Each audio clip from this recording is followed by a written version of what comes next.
membumikan kitab kuning di era modern. Wa ilaihi falyatafaddal mashkura. Allahumma shalli ala Muhammad. Allahumma shalli ala Muhammad. Sallu ala Nabi Muhammad.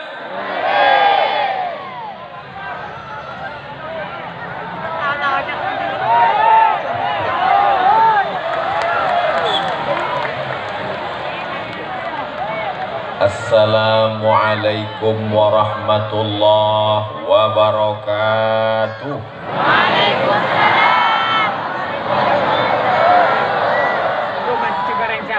Alhamdulillahi wa kafa wassalatu wassalamu ala al-habibil mujtaba wa ala alihi wa ashabihi ahli as-sidqi wal wafa.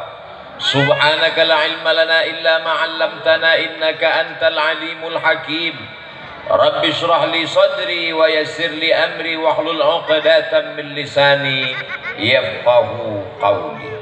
Kullu amrin zibalin, semua amal yang baik, walam yubda' bihamdillah, kalau tidak dimulai dengan ucapan pujian kepada Allah, fahuwa aqta', maka amal itu putus, tak dapat dibawa sebagai bekal menghadap Allah. Maka kita awali dengan alhamdulillahi rabbil alamin. Semua majlis kalau tidak disebut selawat kepadanya, maka majlis itu menjadi antana jifah, majlis bangkai busuk berulat dan berbau. Maka majlis yang penuh dengan kehormatan kemuliaan ini kita ucapkan namanya Allahumma salli ala sayyidina Muhammad wa ala alihi wa sahbihi wa barik wa sallim. Laisa minna, tidak termasuk golongan kami, kata Rasulullah sallallahu alaihi wasallam, man lam yarham saghirana, tidak sayang kepada anak-anak, walam ya'rif syarafa kabirina, tidak hormat kepada orang tua, bukan umat Nabi Muhammad sallallahu alaihi wasallam. Yang sama-sama kita hormati, dimuliakan Allah Subhanahu wa taala. Yang mulia guru kita semua, Raden Kiai Haji Muhammad Rafi'i Baydawi, Khadimul Ma'had Al-Hamidi Banyuanyar. Guru kita Raden Kiai Haji Rafi'uddin Syamsul Arifin, Dewan Pengasuh Darul Ulum Banyuanyar. Para masyayikh Pondok Pesantren Batu Bata, Pondok Pesantren Panyepen, dan seluruh para pengasuh pondok pesantren, para ulama, tokoh masyarakat, para santri, dan semua hadirin. Kalau tuan ke Pamekasan, jangan lupa membawa kipas. Kenapa ada nama yang tak disebutkan? Karena tak tertulis di atas kertas.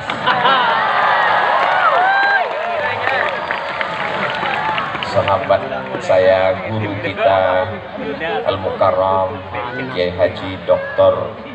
Ahmad Fauzi Tijani, pimpinan Pondok Pesantren Al-Amin Prenduan, yang menyertai saya selama beberapa hari ini sampai pulang hari Senin. Tapi yang pulang saya, beliau tidak ikut. Kemudian pula guru kita semua Al-Mukarram Syekh Kiai Ali Karrar hafizahullah. Semua yang tak disebutkan, muslimin muslimat, mukminin mukminat, hadirin hadirat yang belum kawin dan belum sunat, semuanya dimuliakan Allah Subhanahu wa taala. Abdul Somad datang ceramah tausiah ke Pondok Pesantren Banyuanyar. Salah. Abdul Somad datang ke Pesantren Banyuanyar ingin mengambil barokah. Keren keren keren. 227 tahun. Berapa kali ganti KTP? Bagaimana kemuliaan mereka? Suatu ketika Imam Ahmad bin Hanbal datang ke Masjid Nabawi, lalu tangannya mengusap mimbar Rasulullah sallallahu alaihi wasallam. Setelah dia usap mimbar Rasulullah, dia letakkan ke mulutnya, dia cium. Summa qabbalahu, dia cium telapak tangannya. Kenapa? Karena beliau ingin mendapatkan atharus salihin, bekas-bekas orang-orang soleh. Di sana ada bekas tapak kaki Rasulullah SAW. Setelah beliau meninggal, datang bekas tapak kaki Sayyidina Abu Bakar Siddiq. Setelah itu datang bekas tapak kaki Sayyidina Umar ibn al-Khattab. Setelah itu datang bekas tapak kaki Sayyidina Utsman ibn Affan. Setelah itu datang bekas tapak kaki Sayyidina Ali bin Abi Thalib. Setelah itu datang bekas tapak kaki Sayyidina Hasan ibni Ali radhiyallahu anhu. Setelah itu datang bekas tapak kaki siapa saja orang-orang soleh. Padahal ketika itu Imam Ahmad bin Hanbal meninggal tahun 241. Hari ini Abdul Somad datang setelah pesantren Banyu Anyar berdiri 275 tahun. Walaupun kita tidak bertemu dengan mereka di dunia, insya Allah kita akan bersama di surga jannah. Amin. Berani sekali Ustaz Somad tausiah di depan para alim ulama. Tadi waktu Ustaz duduk baca apa? Kirim Al-Fatihah. Untuk Maulana Kiai Isbat Al-Fatihah. Untuk Maulana Kiai Abdul Hamid sudah kirim Al-Fatihah. Untuk Kiai Baydawi sudah kirim Al-Fatihah. Supaya apa?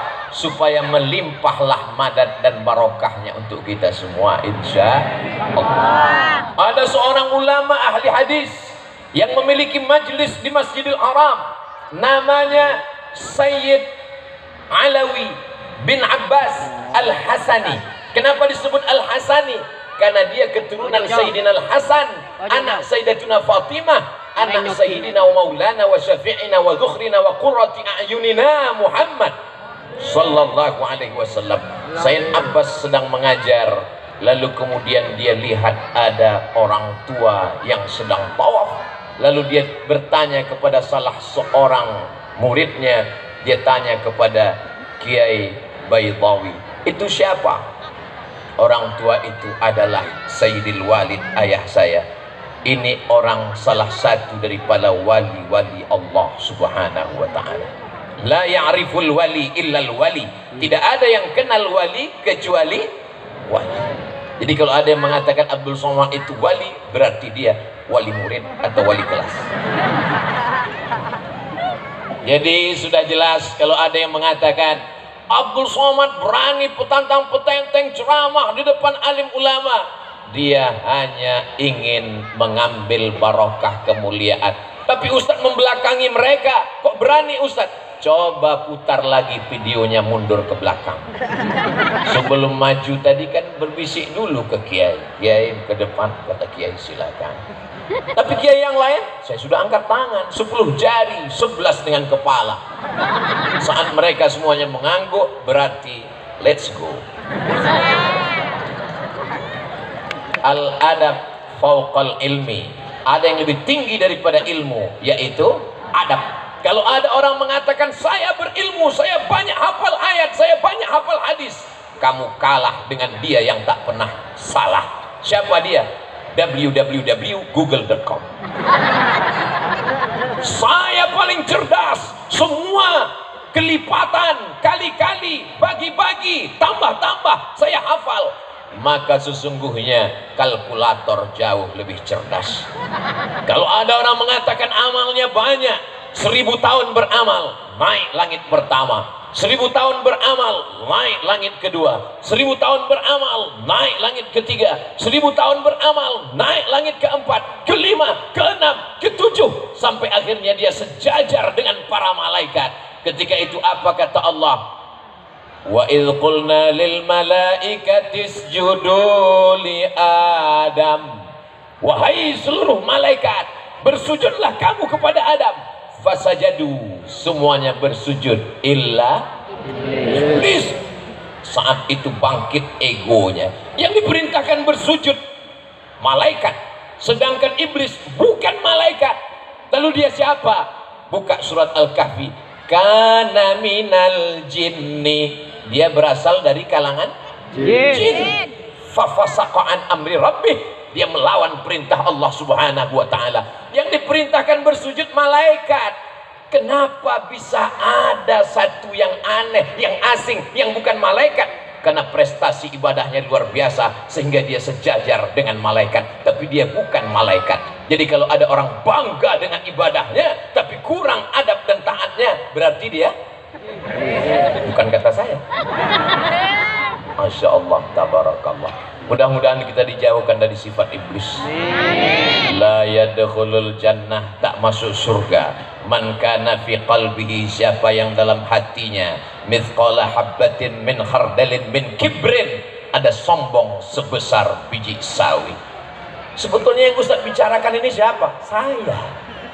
Di atas pentas, di atas karpet hijau, ada lagi karpet abu-abu lengkap dengan bunga-bunganya, dikawal dengan pasukan khusus anti santet. Maka kalau kita tidak rendahkan diri kita di hadapan Allah, kita akan merasa lebih tinggi, lebih hebat, lebih mulia. Apalagi protokol menyebutkan semuanya, Al-Mukarram, Profesor, Doktor, Syekh, hampir masuk tawon ke hidung saking besarnya lubang mengembang. Tinggal satu titel yang belum, almarhum. Pada saatnya semua akan tinggal. Yang kekal abadi hanyalah harimau mati meninggalkan belang, gajah mati meninggalkan gading, manusia mati meninggalkan hutang.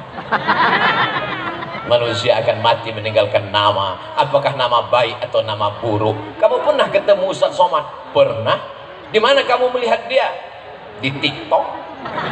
Sombong sekali gayanya. Itu videonya dipotong, Beb. Kamu pernah ketemu Ustaz Somad? Pernah. Di mana kamu lihat? Di Instagram. Tapi cuma 1 menit, ngomongnya kasar. Itu orang nggak punya paket 2 giga.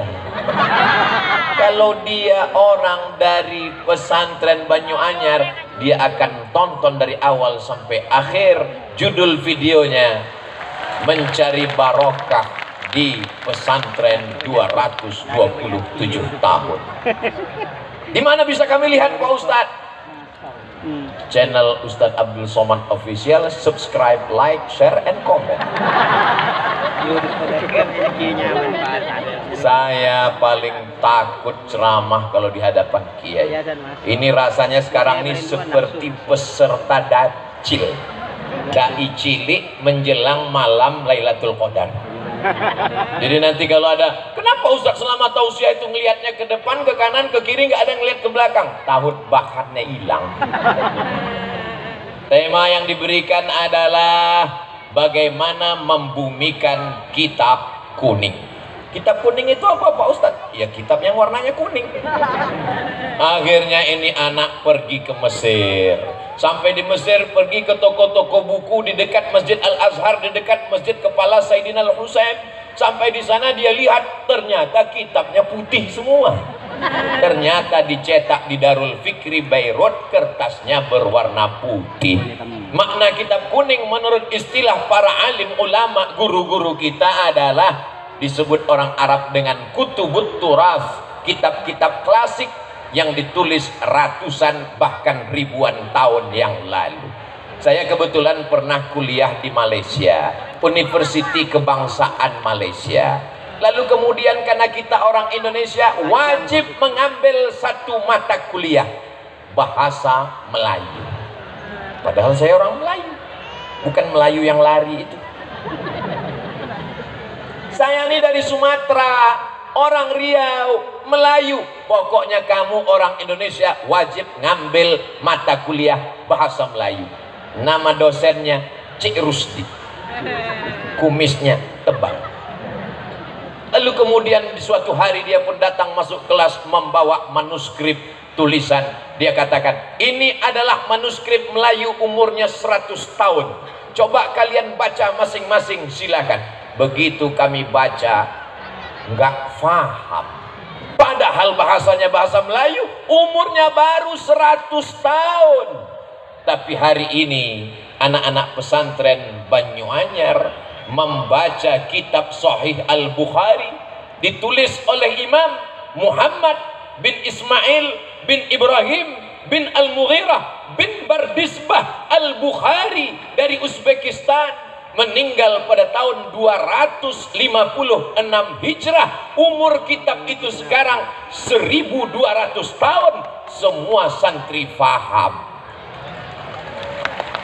Kitab kuning yang mengaku orang Melayu, bahasa Indonesia, tapi ternyata tidak paham, padahal umur manuskrip baru 100 tahun. Kenapa kita bisa paham Sahih Al-Bukhari? Karena bahasa Arab tidak mengalami perubahan. Itulah dia bahasa Al-Quran. Al-Quran yang dibaca Nabi Muhammad SAW didengarkan oleh makmum, makmumnya membaca didengarkan oleh sahabat, sahabat membaca didengarkan tabi'in, tabi'in membaca didengar tabi'in sampai ke guru kita. Makanya kalau ada orang masuk Islam mu'alaf ngaji nggak pakai guru, dia hanya modal internet, dia cari Al-Quran digital, enter, habis itu dia coba-coba baca, dia akan baca alama, karena tulisannya alif baris atas, lam baris atas, mim baris atas, karena tidak berguru. Tapi ketika dia berguru, dia akan dengar bacaan yang benar, alif lam mim, tidak ada tulisannya begitu. Kita berguru kepada guru-guru kita. Itulah makanya disebutkan man la syaikha lahu fasyaitanu syaikhuhu. Siapa yang tidak berguru, maka setanlah gurunya. Alhamdulillah semua santri-santri dari sejak berdiri 227 tahun yang lalu, ternyata pecahan dari murid, dari santri yang mendirikan pondok-pondok pesantren, lebih dari 400 pondok pesantren, insya Allah akan terus bertambah, mengalir sebagai amal jariah sampai hari kiamat insya Allah. Kita tidak perlu ngaji pada kiai, kita tidak perlu ngaji sama ulama, cukup kembali kepada Al-Quran dan baca hadis Nabi. Berpeganglah kepada dua saja, Quran dan hadis. Oh gitu, iya. Lalu kamu belajar baca Quran sama siapa?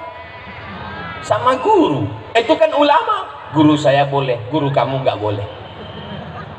Kebetulan kami di Sumatera, cara belajar baca Qurannya, alif di atas A, alif di bawah I, alif depan U, A, I, U.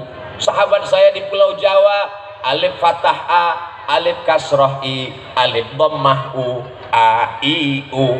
Di Madura gimana cara bacanya? Nabi tidak mengatur cara membacanya. Terserah pakai ijtihad apa. Dulu pakai qaidah Baghdadiyah. Lalu kemudian muncul metode namanya Iqra. Muncul lagi metode namanya Qiraati. Muncul lagi metode namanya, orang dari Batam namanya Pak Hatta, dia buat metode Hattaiyah. Kalau Abdul Somad buat metode Somadiyah. Ini adalah ijtihad untuk memberikan kemudahan-kemudahan. Lalu kalau dikatakan siapa yang membaca Quran dengan metode yang tidak diajarkan Nabi, maka dia sudah melakukan perbuatan bid'ah. Terbantahkan dengan ucapan Sayyidina Umar ibn Khattab saat melihat orang sholat tarawih dengan imam yang bagus, dengan jamaah yang ramai, dibuat 20 rakaat ditambah 3 witir. Apa kata beliau? Nikmatil bid'atu hadhihi. Inilah sebaik-baik bid'ah, karena belum ada dilaksanakan di zaman Rasul, tapi perbuatan ini baik selama sesuai dengan Quran dan sunnah Rasulullah sallallahu alaihi wasallam. Suatu ketika saya sedang menyampaikan tausiah, datang orang ngasih kertas. Ustaz Somad, ini ada pertanyaan. Apa pertanyaannya? Yang ngasih pertanyaan pakai cincin emas. Kita tahu bahwa cincin emas hukumnya haram. Pas ditanya, kenapa kamu ke masjid pakai cincin emas? Saya mengikut perintah Al-Quran. Lama saya termenung, ayat yang mana ini? Dia bacakan ayat, ya ayyuhalladzina amanu, hai orang-orang beriman, khudzu zinatakum inda kulli masjid. Kalau kamu mau ke masjid, pakailah perhiasan-perhiasan. Ini perhiasannya. Gara-gara kembali ke Al-Quran tanpa melalui pemahaman ulama. Padahal asbabun nuzul ayat itu adalah ketika mereka dulu zaman jahiliyah melaksanakan tawaf di Masjidil Haram, bunyi kalimatnya Oryanon talik, mohon maaf. Oryan, mohon maaf, tidak layak di depan kiai, telanjang, tidak pakai pakaian. Sebagaimana lahir tidak membawa dosa dan pakaian, maka tawaf pun tidak pakai pakaian. Turun ayat, ya ayyuhalladzina amanu, hai orang yang beriman, khudzu zinatakum, pakailah pakaian inda kulli masjid, ketika kamu mau masuk ke Masjidil Haram melaksanakan tawaf. Di mana kami bisa lihat penjelasan itu? Dalam kitab-kitab tafsir. Di antaranya tafsir Imam Abu Ja'far Ibnu Jarir At-Tabari pada abad ketiga. Berarti kitab ini umurnya 1100 tahun yang lalu. Masuk ke kategori kitab kuning, maka dia kitab kuning walaupun warnanya putih. Jadi kalau ada orang yang mengatakan kita tidak perlu kitab kuning, kita cukup dengan Al-Quran, kalimatul haq urida bihal batil, kalimatnya benar, kita kembali ke Quran, tapi maknanya batil. Kenapa? Orang akan baca Quran sendiri, terjemahkan sendiri, pahami sendiri, nyasar sendiri. Kamu kalau nyasar, nyasar aja sendiri, jangan bawa-bawa orang lain. Betul? Jamaah yang dimuliakan Allah Subhanahu wa ta'ala, ini jamaah ramai luar biasa sampai nggak kelihatan ujungnya di mana. Kalau mau tahu ujungnya di mana, maka nyalakan semua handphone yang ada senternya. Yang nggak punya senter, beli senter, jual handphonenya. Maulaya salli wa sallim daiman abada ala habibika khairil khalqi kullihim Muhammadun sayyidul kaunaini wa thaqalain wal fariqaini min arbin wa min ajami maulaya salli wa sallim daiman abada ala habibika khairil khalqi kullihim antal walladhi turja syafa'atuhu likulli hawlim minal ahwali muqtahimi maulaya salli wa sallim daiman abada ala habibika khairil khalqi kullihim. Boleh dihidupkan lagi, takutnya nanti pulang miss call masuk baterai habis. Apa tadi yang dibacakan Ustadz Somad itu? Solawat. Solawat dari siapa? Imam Al-Busiri. Dia tinggal di mana? Di sebuah kota bernama kota Alexandria yang didirikan oleh Alexander the Great. Kota itu 200 km dari Kairo. Kalau tidak percaya, ukur sendiri. Anak-anak kita ketika nanti akan pergi ke Makkah melaksanakan tawaf sa'i dan umrah, mudah-mudahan mampir ke Iskandaria berziarah ke makam Imam Al-Busiri. Seorang laki-laki yang tidak berdaya, lumpuh, tidak bisa menulis, tidak bisa berjalan, tidak bisa berbuat apa-apa, tapi dia berusaha keras untuk membuat untayan kata, memaksakan diri dengan ujung jarinya memuji Rasulullah sallallahu alaihi wasallam. Akhirnya dia tulislah syair begitu indah sampai akhirnya dia tertidur lelap karena lelah dan letih. Lalu kemudian dia lihat ada sesosok orang yang begitu ganteng dan sempurna bercahaya membawakan jubah burdah. Maka setelah dia terbangun dan tersadar, sembuh sehat walafiat, maka dia berilah judul syair itu bernama syair burdah karena hadiah dari Rasulullah sallallahu alaihi wasallam. Sembuh dalam keadaan sehat walafiat. Begitu indahnya kisah Al-Burdah, tapi begitu diperlihatkan kepada orang, apa kata mereka? Ini adalah sholawat bid'ah, wa kullu bid'atin dhalalah wa kullu dhalalatin finnar. Karena tidak dibuat oleh Nabi Muhammad sallallahu alaihi wasallam.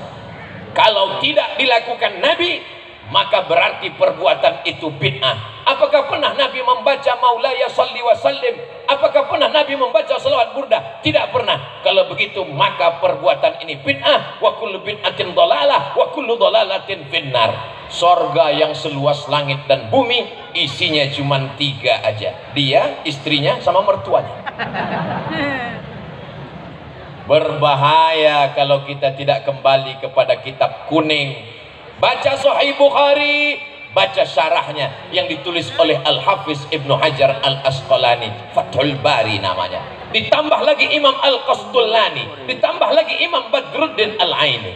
Saya baca Sahih Muslim, Pak Ustadz, kamu nggak paham. Baca syarah penjelasannya, ditulis oleh Imam An-Nawawi dalam kitab Al-Minhaj, syarah Sahih Muslim Ibn Al-Hajjaj. Saya baca kitab Muwatta Malik, Pak Ustadz, kamu nggak ngerti. Nanti kamu akan katakan dalam kitab Muwatta Malik ini hadisnya dhaif semua, sanadnya putus semua, ini balaghat, ini munqati'at, ini maqtu'at. Padahal sesungguhnya sanad-sanadnya sudah disambungkan oleh Imam Ibnu Abdul Bar dalam kitab At-Tamhid lima fil Muwatta minal ma'ani wal asanid. Saya membaca kitab Sunan Tirmidzi, Pak Ustadz, baca syarahnya Tuhfatul Ahwadhi. Saya baca Sunan Abi Daud, Pak Ustadz, baca syarahnya Aunul Ma'bud dan syarah yang lain.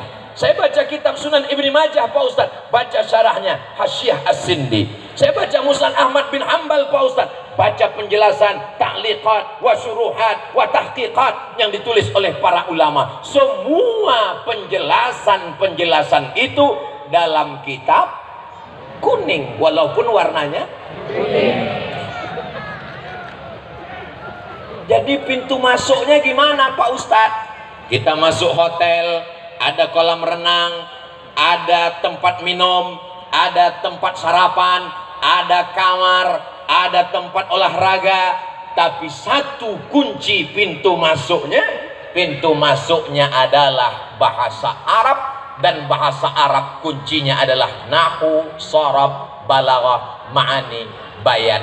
Insya Allah itulah yang dipelajari selama 227 tahun, selamat dari perpecahan, insya Allah. Jadi kalau umat ini mau selamat, tidak ada jalan lain. Selamat dari tabdi', membid'ahkan. Selamat dari tafsik, memfasikkan. Selamat dari takfir, mengkafirkan. Dia akan kembali kepada sunnah, dan sunnah itu adalah Quran, hadis. Tapi dia lupa satu lagi, al ulama warasatul anbiya. Kita kembali ke hadis. Hadis itu apa? Ma udhifa ila Nabi sallallahu alaihi wasallam min qaulin aw fi'lin aw taqririn aw sifati khalqiyatin wa khuluqiyatin min ba'di bi'atsatihi ila wafatihi sallallahu alaihi wasallam. Ucapan, perbuatan, ketetapan, sifat fisik, sifat bawaan sejak dia lahir, diangkat menjadi rasul sampai meninggal menghadap Allah Subhanahu wa taala. Kamu ketemu dengan Nabi? Enggak. Lalu dari mana kamu tahu sunnah? Dari Sahih Bukhari. Sahih Bukhari itu orang? Iya. Ulama? Iya. Kenapa kita ikut ulama? Tapi katanya langsung ke Quran dan sunnah? Oh iya ya. Imam Bukhari apa ketemu dengan Nabi? Tidak. Imam Bukhari meninggal tahun 256. Nabi meninggal tahun 11. Dari 256 ke 11 banyak. Jadi kalau begitu Imam Bukhari dapat hadis itu dari mana? Dari gurunya. Namanya siapa? Abdullah bin Maslamah. Abdullah bin Maslamah dapat dari siapa? Dari Imam Malik bin Anas. Malik bin Anas dapat dari siapa? Dari Abu Zinad. Abu Zinad dapat dari siapa? Dari Al-A'raj. Al-A'raj dapat dari siapa? Dari Abu Hurairah. Abu Hurairah dapat dari siapa? Dari Nabi. Bersambung sanadnya. Kalau putus di atas namanya mu'allaq. Kalau putus di bawah, di atas namanya mursal, hilang sahabat. Kalau hilang sanadnya dari penulis kitab ke atas namanya mu'allaq. Kalau putusnya berurut-urutan namanya mu'dal. Kalau putusnya tidak di atas, tidak di bawah, tidak di tengah namanya munqati. 2 SKS 16 tatap muka. Potong tatap muka pertama, potong mid semester, potong UAS, ujian akhir semester. Apakah mungkin belajar hadis tafsir dalam 16 tatap muka?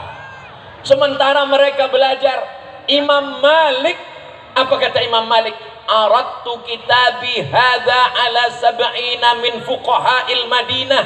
aku bacakan kitabku ini kepada 70 ahli fikih kota Madinah, kulluhum wata'uni fasammaituhu muwatta'a, semuanya setuju dengan isi kitab Muwatta, maka aku sebut kitab ini Muwatta, kitab hadis tertua yang dicetak saat ini, meninggal tahun 179 Hijrah.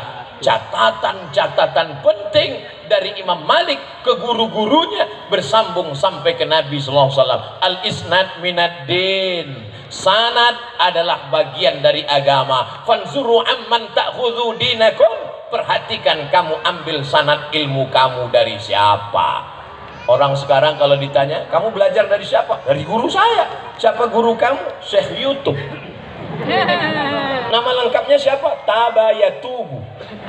YouTube. Belajar di YouTube nggak apa-apa kalau gurunya ada. Sebenarnya jamaah yang hadir hari ini, mereka cuma memastikan apakah Abdul Somad itu ada. Tadi di rumah Kiai ketemu dengan beberapa adik-adik, ketemu, ini Abdul Somad yang selalu kulihat di YouTube. Memangnya ada orang di YouTube itu nggak ada di alam nyata? Ada. Anak saya selalu ngelihat dia, saya selalu ngelihat dia. Pas saya datang ke kampungnya dia nggak ada. Siapa itu? Upin Ipin. Memangnya ada di YouTube itu yang suaranya ada, orangnya nggak ada? Ada. Suaranya ada, tapi orangnya nggak ada. Siapa itu? Ya itu kalau kita tanya, Anda sedang berada di Jalan Sudirman, jangan belok kiri, terus aja. Itu suaranya ada, orangnya nggak ada. Itu mesin. Kalau dijamin orangnya ada, kita dengar kajiannya. Kalau nggak paham kita tanya ke guru, kita bisa komplain. Maka ini adalah perbuatan kemajuan teknologi, membuat kita menjadi mudah untuk belajar. Bukankah dulu Al-Quran tidak ditulis di atas kertas?